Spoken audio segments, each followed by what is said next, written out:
नमस्कार दोस्तों, आज की हमारी कहानी आपको अच्छी लगी तो प्लीज़ मेरे चैनल को सब्सक्राइब करें और वीडियो को लाइक करें।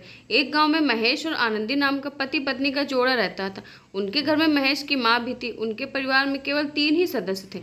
शुरुआती 1 साल में सब कुछ ठीक ठाक था, लेकिन धीरे धीरे सब कुछ बिगड़ने लगा। महेश की माँ आनंदी को हर बात के लिए डांटने लगे, क्योंकि आनंदी अब मोटी होने लगी थी। उसका रूप रंग भद्दा होने लगा था। छोटे छोटे कामों के बीच महेश की माँ आनंदी को खूब डांटने लगी, जिसे सुनकर आनंदी अकेले में रोती रहती। एक दिन महेश अपने काम पर जाने वाला था। उसने आनंदी को आवाज़ लगाई, आनंदी खाना लगाओ, मेरे लिए भूख लगी है। महेश की माँ दोनों टेबल पर बैठ जाते हैं और खाने का इंतजार करने लगते हैं। आनंदी को खाना ले जाने में थोड़ी देर हो जाती है, तो महेश की माँ दोनों कहते हैं, खाना लाने में इतना समय? वहाँ से यहाँ तक आने में तुमने सारी पूरियों को ठंडा कर दिया है। अब इन्हें कैसे खाऊं?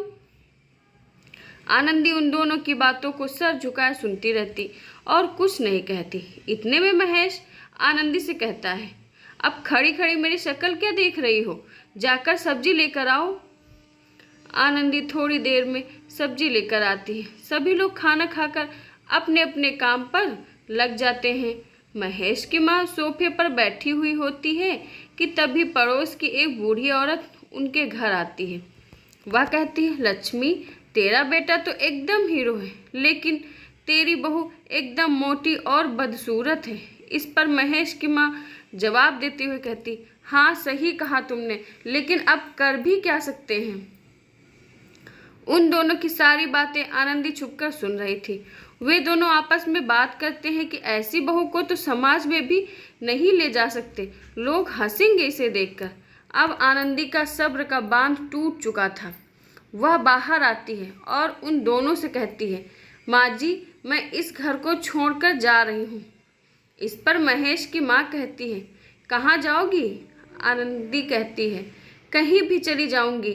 वैसे भी तुम्हें मेरे मोटेपन से बहुत ज़्यादा समस्या है, तो मैं इस घर को छोड़कर चली जाती हूँ। आनंदी उस वक्त घर से बाहर निकल जाती है। यह देखकर पड़ोस की औरत कहती है, सही है, चली गई। तुम्हारे बेटे के सर से एक बला टल गई। अब तुम अपने बेटे की दोबारा शादी कर देना, किसी अच्छी बहू देखकर। हाँ हाँ, सही कहा तुमने।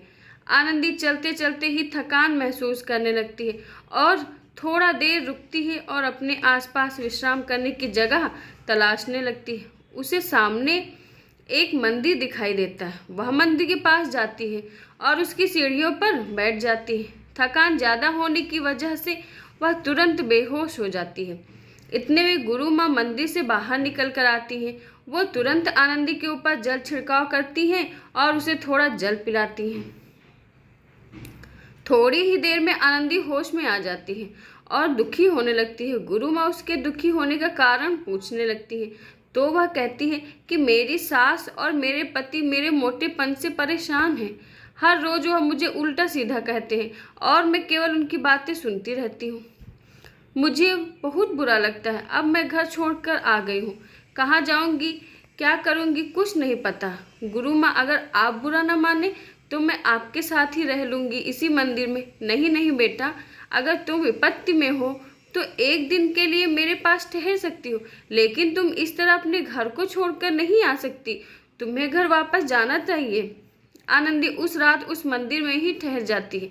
इधर महेश का काम पर से वापस लौटता है। लौटते ही वह आनंदी को आवाज़ लगाता है, लेकिन तभी महेश की माँ आ जाती है। वह कहती है कि आनंदी नहीं है, वह घर छोड़कर चली गई है। महेश गुस्सा होता हुआ कहता है, मुझे भूख लगी है, मेरे लिए खाना लगाओ। महेश की माँ कहती, इस बूढ़े शरीर से क्या काम हो सकता है, खाना तो नहीं है। यह सुनकर महेश और गुस्सा हो जाता है और कहता है, तो मैं क्या भूखा सो जाऊं? आनंदी होती तो अभी तक खाना खा चुका होता और चला जाता। सुबह नाश्ते के समय महेश की माँ आवाज़ लगाती है, बहू चाय लेकर आओ। लेकिन थोड़े ही समय बाद कहती है, आनंदी तो घर छोड़कर चली गई, अब तो मुझे ही सब कुछ करना होगा। महेश की माँ धीरे धीरे किचन की ओर जाने लगती है, लेकिन तभी उसे चक्कर आ जाते हैं और वह वहीं फर्श पर गिर जाती है। उसकी तबीयत अचानक से खराब हो जाती है। इधर गुरु माँ आनंदी को समझाते हुए कहती है, बेटा घर जाओ, तुम्हें इस तरह घर छोड़कर नहीं आना चाहिए। लेकिन आनंदी नहीं मानती। तभी गुरु माँ कहती है, बेटा तुम्हें कुछ अच्छा करना होगा जिसे तुम्हारे परिवार वाले तुम्हारी कदर करें, और समझाते हुए घर जाने के लिए कहती हैं।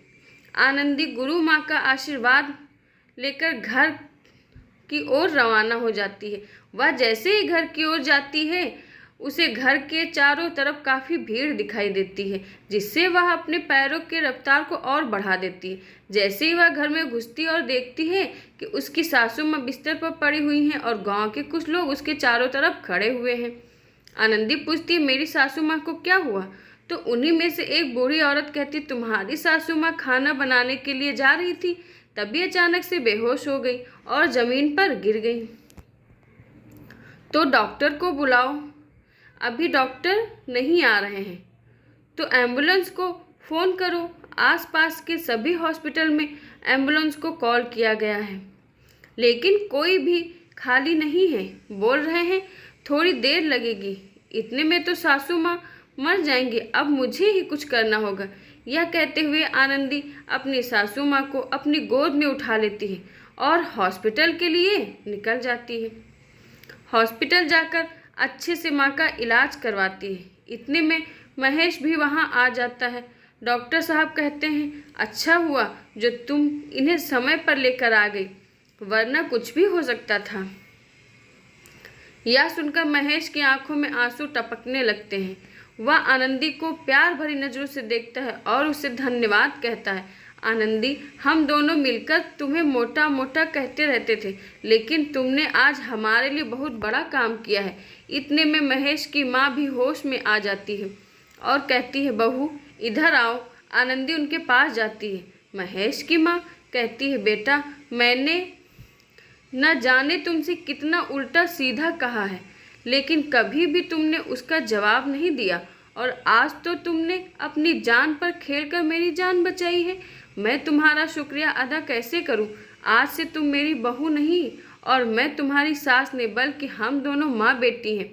यह सुनकर आनंदी भावुक हो जाती है और महेश और आनंदी दोनों उसके गले लग जाते हैं और हंसने लगते हैं। तो दोस्तों, आज की हमारी कहानी कैसी लगी